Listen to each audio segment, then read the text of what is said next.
ప్రపంచవ్యాప్తంగా 59 కోట్ల మంది, మన దేశంలో 9 కోట్ల మంది మధుమేహంతో బాధపడుతున్నారని ప్రపంచ ఆరోగ్య సంస్థ వెల్లడించింది.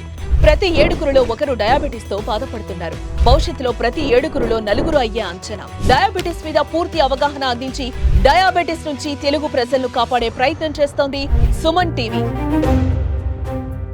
ఇవాళ మనము ఎలాంటి అల్పాహారం కానీ బ్రేక్ఫాస్ట్ డయాబెటిక్స్ తీసుకోవాలో తెలుసుకుందాం. సో ముఖ్యంగా కొంతమందిలో తెలిసింది ఏంటంటే డయాబెటిక్స్ వాళ్ళు బ్రేక్ఫాస్ట్ తీసుకోకపోతే షుగర్స్ బాగా కంట్రోల్లో ఉంటాయని, అలాగే కొంతమంది కొద్ది రకాల ఆహారం తీసుకుంటే షుగర్ బాగా కంట్రోల్లో ఉంటుందని, తర్వాత కొంతమందిలో ఏంటంటే హెవీ బ్రేక్ఫాస్ట్ తీసుకుని లైట్ లంచ్ తీసుకుంటే కనుక షుగర్స్ బాగా కంట్రోల్లో ఉంటాయని, ఇలా రకరకాల వ్యూస్ అనేవి మనం చూస్తుంటాం. సో ఇందులో ఏది కరెక్ట్ అనేది మనం ఇవాళ తెలుసుకుందాం. సో మనకి డయాబెటీస్ ఎలాంటి కంట్రోల్లో ఉంది అనేది ముఖ్యం. సో ఇది చాలా పువర్ కంట్రోల్లో ఉందా, ఫేర్ కంట్రోల్లో ఉందా, లేకపోతే వీళ్ళు ఒబీస్ గా ఉన్నారా, ఇంకా డయాబెటీస్ రిలేటెడ్ కాంప్లికేషన్స్ ఉన్నాయా, లేకపోతే వాళ్ళు బెడ్ పైనే ఉంటున్నారు, బెడ్ బౌండా, ఇలాంటివి మనకి ఇన్ఫర్మేషన్ కావాలి. సో ఇలాంటి కండిషన్స్ ని బట్టి మనము డిసైడ్ చేయొచ్చు.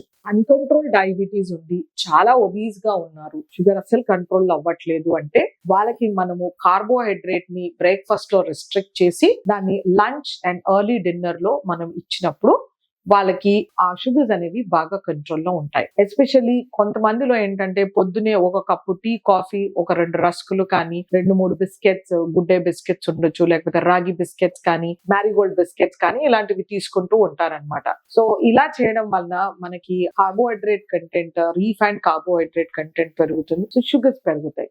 సో ఇలాంటి పొరపాటు చేయకూడదు అనమాట. సో మనము దాని బదులు మనం black coffee, black tea or green tea without sugar, without honey ఇలా తీసుకోవడము ఒక మంచి పని. వీటిలో మనకి కార్బోహైడ్రేట్ కంటెంట్ అనేది ఉండదు, తర్వాత మనకి ఇన్సులిన్ రిక్వైర్మెంట్ అనేది ఉండదు అనమాట.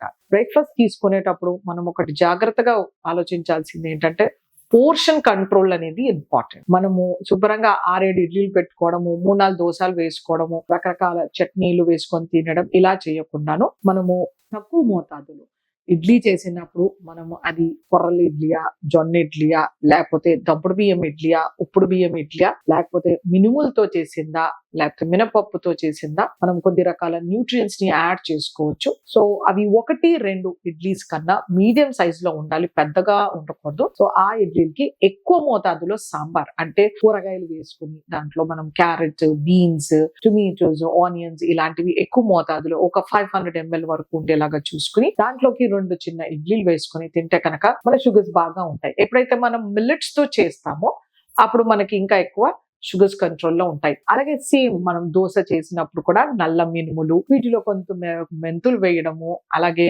దంపుడు బియ్యం కానీ, కొర్ర బియ్యం, జొన్న బియ్యం వాడడము, తక్కువ మోతాదులో పిండి వాడడం, చిన్నగా సన్నగా 2 దోశ గాని, 1 దోశ గాని తీసుకుని వీటితో మనం ఆకుకూర చట్నీ, కూరగాయ చట్నీ, పప్పు చట్నీ వాడుకోవడం వలన మనకి షుగర్స్ బాగా కంట్రోల్లో ఉంటాయి. లేకపోతే మనము కొర్రలు, జొన్నలు, సజ్జలు, అరికలు, సామలు, ఓట్స్ ఇలాంటి క్వినోవా ఏవైనా సరే మనం వాటిని వెజిటేబుల్ ఉప్మా లాగా చేసుకోవచ్చు. ఇక్కడ మనం 50-60 గ్రామ్స్ తీసుకుని రా వెయిట్, దానిలోకి ఒక 250 గ్రామ్స్ వెజిటేబుల్స్ వేసుకుని దీన్ని తక్కువ మోతాదులో ఒక ½ teaspoon or 1 teaspoon of oil తో వాటిని మనం ఉప్మా కానీ, కిచిడీ కానీ చేయడం వలన కూడా మన గ్లైసెమిక్ కంట్రోల్ చాలా బాగుంటుంది అనమాట. అలాగే మనము పెసరట్టు తీసుకోవడం, పెసరట్టులో మనకి హై ప్రోటీన్ తో పాటు కొంతమేరకు కార్బోహైడ్రేట్స్ ఉంటాయి. వీటిని మనము వెజిటేబుల్స్ వేయడం, ఉల్లిపాయలు వేసి మనము పెసరట్టు లాగా తీసుకోవడం వలన కూడా మనకి షుగర్స్ బాగా కంట్రోల్లో ఉంటాయి. సో బ్రేక్ఫాస్ట్ అనేది చాలా ఇంపార్టెంట్. కొంతమంది ఏం చేస్తారంటే ఓట్స్ ని పాలలో నానబెట్టుకోవడం కానీ, పాలలో ఉడికించుకోవడం కానీ తీసుకుంటూ ఉంటారు.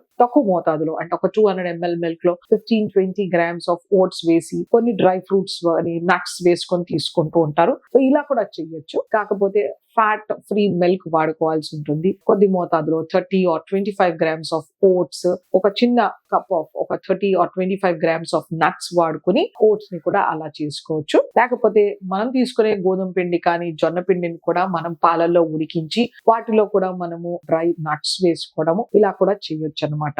చాలా స్థూలకాయం ఉన్న వాళ్ళైతే మనం ఒక కీరా దోసకాయ, ఒక ఉల్లిపాయ, ఒక టొమాటో, ఒక క్యాప్సికమ్ ని సన్నగా తరిగేసి వాటిలో మనము ఒక కప్పు పెరుగు ఒక 200 ml పెరుగు వేసి తీసుకోవడము, లేకపోతే ఒక బాయిల్డ్ ఎగ్ విత్ ఒక బాయిల్డ్ ఎగ్ వైట్ చాప్ చేసి తీసుకోవడం కానీ, లేకపోతే ఒక చంక్ ఆఫ్ చికెన్, ఒక 75 grams ఆఫ్ చికెన్ ఈ సాలడ్ లో తీసుకోవడం కానీ, లేకపోతే ఒక చంక్ ఆఫ్ ఫిష్ ఈ సాలడ్ లో తీసుకోవడం కానీ, లేకపోతే ఒక చిన్న కప్పులో మొలకలు ఈ సాలడ్ లో వేయడం కానీ, ఒక కప్పులో గుగ్గిళ్ళు ఈ సాలడ్ లో వేయడం కానీ, ఇలా రకరకాల కాంబినేషన్ లో ఒక source of protein with salad కలిపినప్పుడు మనకి ఎక్కువ మోతాదులో వైటమిన్స్, మినరల్స్, ఫైబర్ లభిస్తుంది.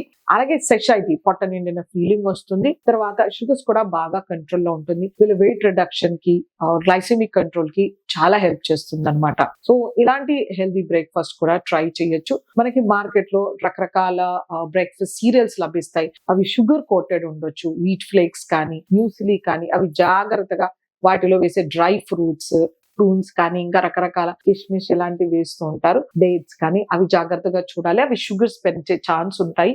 సో మన వీట్ ఫ్లేక్స్ కానీ, మ్యూస్లీ కానీ విత్ షుగర్ మాత్రం తీసుకోకూడదు.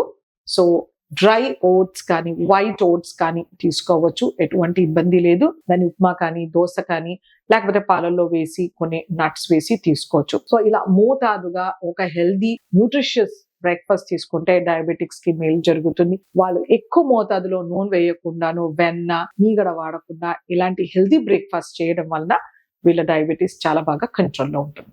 నమస్తే.